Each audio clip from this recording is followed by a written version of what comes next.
e sedete. E mettiamo che io accettassi. E mettiamo per esempio che io perdessi 20.000 lire. Cosa impossibile, perché io non caccio un soldo manco se mi sparate. Ecco, l'ho trovato. Questo l'ho comprato a Napoli. No. E questo è petrolio. Addirittura! Margherito, e tu stai camminando tranquilla per strada e niente, a sinistra, e io non capivo perché. E quello ce l'aveva proprio con me.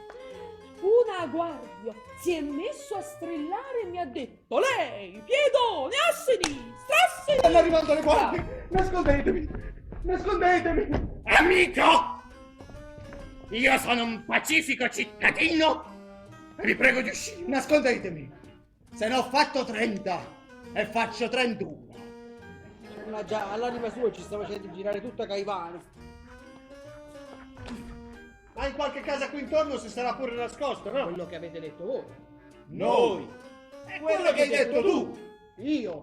Quello che ha detto Nicola. Io, quello che ha detto... Ma che siete pazzi tutti quanti? Ma già parlate! In ogni angolo dicono la stessa cosa. Eppure tu dici lo stesso. Di che cosa? Di quello che dice la gente. E che dice la gente? Ma io che ne so. E lo vuoi sapere a me? No. Buongiorno, donna Margherita. Ho portato le lenzuola lavate. Mettile sul tavolo. Perché piangi? Tu piangi sempre. E che devo fare, donna Margherita? Mi è capitato un marito birbante. Mazzato la mattina e mazzato la sera.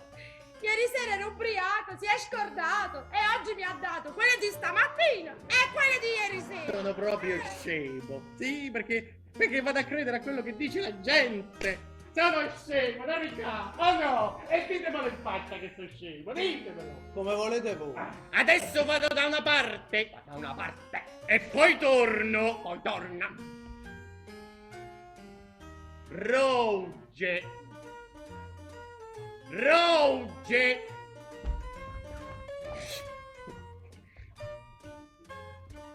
Rouge.